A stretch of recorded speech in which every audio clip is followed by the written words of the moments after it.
প্রচুরক সমান L plus F one by F one plus F two গুণিত H. এখানে আমরা summation F I x I সমান মান পেয়েছি 32, 25। প্রথমে আমরা একটি সারণী তৈরি করব গণসংখ্যা বহুভুজ অঙ্কনের প্রয়োজনীয় সারণীর শিরোনাম দিয়ে। এসএসসি পরীক্ষায় কমন উপযোগী গণিত সাজেশন ও সমাধানের 25 নম্বর ভিডিওতে আজকে আমরা সমাধান করব ঘ বিভাগ থেকে অধ্যায় 17 পরিসংখ্যান থেকে এবারের পরীক্ষার জন্য যে সৃজনশীল প্রশ্নগুলো সবচেয়ে বেশি গুরুত্বপূর্ণ।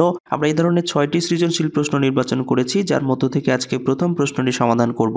অন্য কোনো অধ্যায় থেকে প্রশ্ন কমন হবে কিনা এটা বলা মুশকিল হলেও পরিসংখ্যান থেকে 100% কমন হবে এটা বলা খুবই সহজ। তো যাই হোক, এই প্রশ্নটি রাজশাহী বোর্ডে এসেছিল আর এই প্রশ্নের উদ্দীপক হিসাবে এখানে দেওয়া আছে। নিচে একটি গণসংখ্যা নিবেশন সারণী দেওয়া হলো। এখানে একটি সারণী দেওয়া আছে শ্রেণী, ব্যক্তি এবং গণসংখ্যা দিয়ে। এই সারণী থেকে আমাদের 3টি প্রশ্নের সমাধান করতে বলছে। ক নাম্বার, চলকের পরিচয় সহ প্রচুরক নির্ণয় সূত্রটি লিখো। খ নাম্বারে বলছে প্রদত্ত সারণী থেকে গড় নির্ণয় করো। এরপরে গ নাম্বারে প্রদত্ত উপাত্তের গণসংখ্যা বহুভুজ অঙ্কন করো। তো কথা না বাড়িয়ে সরাসরি আমরা ক নাম্বার প্রশ্নের সমাধান দিয়েই আমরা বাকি প্রশ্নটি সমাধান করব। চলো শুরু করা যাক। ক নাম্বার প্রশ্নে চলকের পরিচয় সহ প্রচুরক নির্ণয় সূত্রটি লিখতে বলেছে, তাই আমরা প্রথমে এরকম করে ছোট্ট করে একটি কথা লিখে দিব। চলকের পরিচয় সহ প্রচুরক নির্ণয় সূত্রটি নিম্নরূপ। প্রথমে আমরা প্রচুরক নির্ণয় সূত্রটি এভাবে লিখে নিব। প্রচুরক সমান L plus F one by F one plus F two গুণিত এইচ। এখানে L, F one, F two এবং এইচ এগুলো হচ্ছে চলক, আর এগুলোর মানে কি সেই মানেগুলোই আমরা এখানে লিখে দিয়েছি,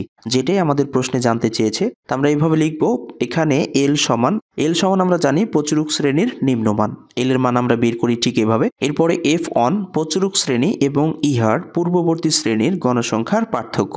এফ টু হচ্ছে প্রচুরক শ্রেণী এবং ইহার পরবর্তী শ্রেণীর গণসংখ্যার পার্থক্য।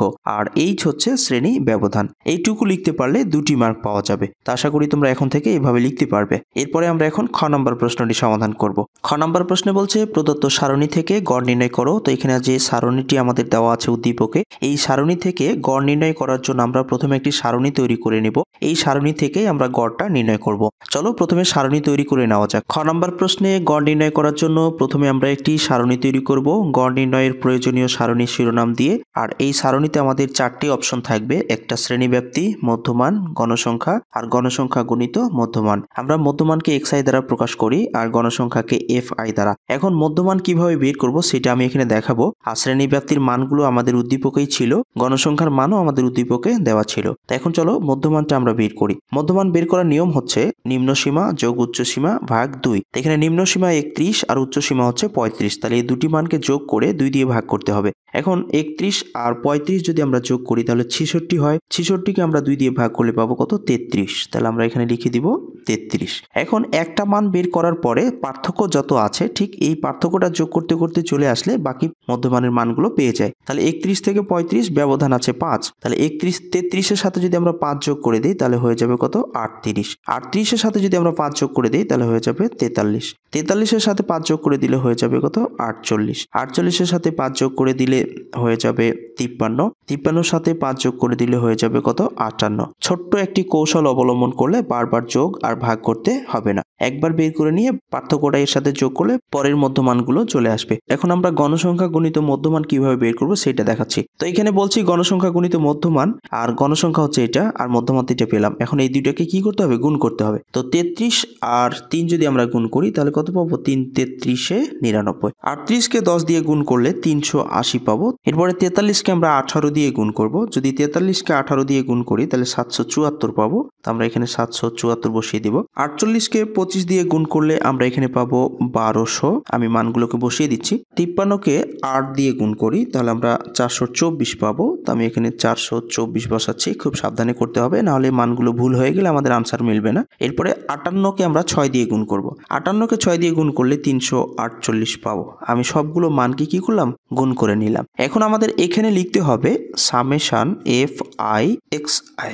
সামেশন হচ্ছে এখানে সমষ্টি, সবগুলোকে কি করতে হবে? যোগ করতে হবে। তো সবগুলোকে যদি আমি যোগ করি 32 25 এই মানটি আমরা যোগ করলে পাবো। এখন আমরা কি করব? সূত্র প্রয়োগ করে এই গড়টা নির্ণয় করব। এখানে আমরা summation F I x I সমান মান পেয়েছি 32 25 আর মোট গণসংখ্যা হচ্ছে n সমান 70। এই দুটি মান আমাদের প্রয়োজন হবে। তো এখন আমরা প্রথমে গড় নির্ণয়ের সূত্রটি লিখব। আমরা গড় নির্ণয়ের সূত্র জানি summation F I x i by হচ্ছে কত এন। তো এখন summation F I x I সমান আমরা এখানে মান পেয়েছি 3225, এন সমান মান পেয়েছি এখানে কত 70। তো এখন যদি আমরা 3225কে 70 দিয়ে ভাগ করি তাহলে আমরা পাবো 46.07। এটাই হচ্ছে আমাদের নির্ণয়ে গড়। তো এইভাবে আমরা গড়গুলো নির্ণয় করব যদি আমাদের গড় নির্ণয় করতে বলে। তা আশা করি বুঝতে পেরেছ। এরপরে আমরা এখন গ নাম্বার প্রশ্নটি সমাধান করব।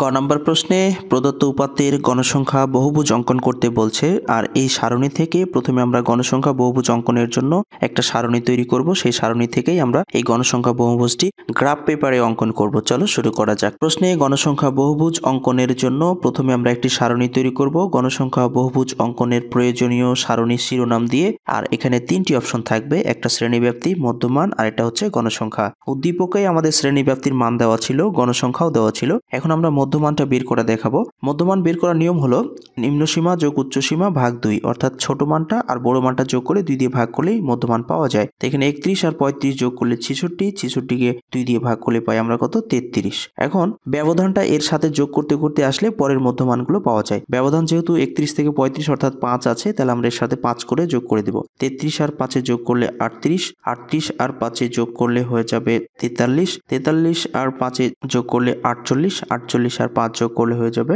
53, 53 আর 5 যোগ করলে হয়ে যাবে 58। এটা একটা ছোট্ট কৌশল, এভাবেই আমরা মধ্যমানগুলো বের করে থাকি। তো সারণী আমাদের হয়ে গেল। এখন এই সারণী থেকেই গণসংখ্যা বহুভুজটি অঙ্কন করতে হবে গ্রাফ পেপারে। আর গ্রাফ পেপারে আমরা এই মানগুলো কোন নিয়মে বসাবো সেই কথাটা আমরা নিচে লিখে দিব। দেওয়ার পরে আমরা গ্রাফ পেপারে এই মানগুলো বসাবো। তো প্রথমে আমরা এক্স অক্ষ বরাবর শ্রেণী মধ্যমান ধরে নিব এবং ওয়াই অক্ষ বরাবর গণসংখ্যা ধরে নিব। চলো কথাটি লিখে দেওয়া যাক। গ্রাফ পেপারটি অঙ্কন করার পূর্বে এরকম করে আমরা একটি কথা লিখে দিব। এই কথাটি অবশ্যই লিখতে হবে, না হলে গ্রাফ পেপারটি হবে না। আমরা এখানে লিখবো ঠিক এইভাবে, ছক কাগজের এক্স অক্ষ বরাবর শ্রেণী মধ্যমানের ব্যবধানের 1 সমান 1 ঘর। অর্থাৎ এই যেখানে আমাদের শ্রেণী মধ্যমানটা আমরা বের করেছি 33, 38 এই মানগুলো, এর মধ্যে 33 থেকে 38-এর যে ব্যবধান, এই ব্যবধানের 1 সমান 1 ঘর ধরবো। ওয়াই অক্ষ বরাবর গণসংখ্যার 1 সমান 1 ঘর ধরে গণসংখ্যা বহুভুজ আঁকা হলো। এই কথাটা লিখে দেওয়ার পরে আমরা এখন এই মানগুলোকে গ্রাফ পেপারে বসাবো। চলো বসানো যাক। গণসংখ্যা বহুভুজটি অঙ্কন করার জন্য আমরা এরকম একটি গ্রাফ পেপার নিব,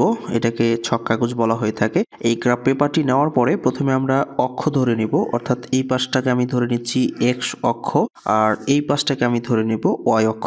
ওপর নিচ ওয়াই অক্ষ ধরে নিব, এটাকে আমি ওয়াই অক্ষ ধরে নিচ্ছি। আমরা এইভাবে লিখে দিব, এটা হচ্ছে এক্স অক্ষ, আর এটাকে আমরা 0 বিন্দু ধরবো, এটা হচ্ছে এক্স প্রাইম ওয়াই অক্ষ, আর নিচেরটা হচ্ছে ওয়াই প্রাইম। এখন এই পাশে আমরা লিখে দিব, যেহেতু এক্স অক্ষ বরাবর আমরা শ্রেণী মধ্যমান ধরেছি, তাই আমরা এখানে লিখে দিব শ্রেণী মধ্যমান, আর এই পাশে আমরা লিখে দিব গণসংখ্যা, এবং এখানে ঘরগুলো আমরা কাউন্ট করে নিব। এটা 5, এ পর্যন্ত যদি 10 ঘর আছে, এ পর্যন্ত 15 ঘর আছে, 20, আর এটা হচ্ছে 25।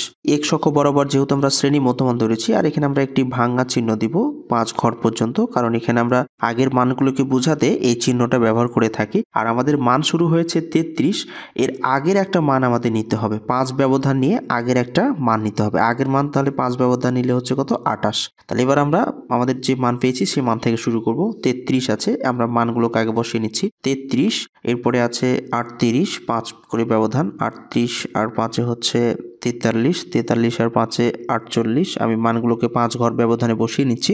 এরপরে 53, 53 পরে আছে কত 58, আর শেষে একটা 5 ব্যবধান নিয়ে নিব, 58 আর 5 হচ্ছে কত 63। তো আমরা এই পাশে মানগুলো বসালাম। এখন 33-এ আমাদের গণসংখ্যা আছে 3। আমি সারণীটি দেখে বসাচ্ছি, এর আগে আমি যে সারণীটি দেখিয়েছিলাম সেই সারণী দেখে বসাচ্ছি। তো এই সারণীতে আমাদের গণসংখ্যা আছে 3, তাই আমরা উপরের দিকে 3 ঘর পর্যন্ত যাব, 1 2 এ হচ্ছে 3। যাওয়ার পরে এরকম করে ছোট্ট একটি বিন্দু দিব। 38-এ গণসংখ্যা আছে 10, তাই 10 ঘর পর্যন্ত যাব, এটা হচ্ছে 5 আর এটা হচ্ছে 10, তো আমি এখানে 10 ঘর পর্যন্ত এরকম করে একটা ছোট্ট বিন্দু দিব। এরপরে 43-এ আছে 18, তাই আমরা 18 ঘর পর্যন্ত যাব, এটা 10, এটা 15, 16, 17, এই হচ্ছে 18। এরপরে 48-এ দেখতে পাচ্ছি 25 আছে, তাই আমরা 25 ঘর পর্যন্ত যাব, এটা হচ্ছে 10, এটা হচ্ছে 20, আর এ হচ্ছে 25। এই পর্যন্ত আমরা যাব।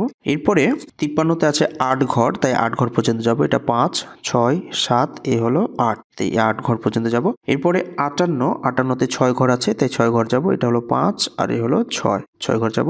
আর 63তে তো আমাদের কোনো মান নেই। এবার আমরা বিন্দুগুলোকে দুটি করে বিন্দু যোগ করে দেব। যেহেতু 28 থেকে শুরু হচ্ছে, তাই আমরা 28 থেকে দুটি বিন্দু যোগ করছি। এই আমি এখান থেকে যোগ করব। দুটি করে বিন্দু যোগ করলে আমাদের মানগুলো যদি একই সরলরেখায় থাকে তাহলে আমরা একসাথে যোগ করতে পারবো, আর না হলে দুটি করে বিন্দু যোগ করব। দুটি বিন্দু যোগ করছি। দুটি করে বিন্দু যোগ করলে আমাদের মানগুলো সহজে মিলবে, না হলে একটু কম বেশি হয়ে গেলে আবার হবে না। এইভাবে আমরা যোগ করব এবং শেষে 63তে এসে যে শেষ হয়েছে এখানে আমরা এসে এটাকে যোগ করে দেব। আমি এটাকে এই পর্যন্ত যোগ করে দিলাম। এটি হচ্ছে আমাদের যে গণসংখ্যা বহুভুজ অঙ্কন করতে বলেছিল, এই গণসংখ্যা বহুভুজ। তা আশা করি তোমরা বুঝতে পেরেছো। এখন থেকে খুব সহজেই এই গণসংখ্যা বহুভুজ অঙ্কন করতে পারবে। এই সারণী থেকেই মানগুলো আমরা গ্রাফ চার্টে বসিয়েছিলাম। তো শেষ পর্যন্ত সাথে থেকে কষ্ট করে আজকের এই ভিডিওটি দেখার পর যদি একটু হলেও তোমাদের উপকারে এসে থাকে তাহলে অবশ্যই ভিডিওতে একটি লাইক দিয়ে কমেন্ট বক্সে তোমাদের মতামতগুলো লিখে জানাবে। আর চ্যানেলটি সাবস্ক্রাইব করে না থাকলে সাবস্ক্রাইব করে পাশে থাকা বেল আইকনটি বাজিয়ে দিয়ে ভিডিওটি সবার মাঝে শেয়ার করবে এই প্রত্যাশায় আপাতত আজকে এখানে বিদায় চাইছি। আল্লাহ হাফেজ।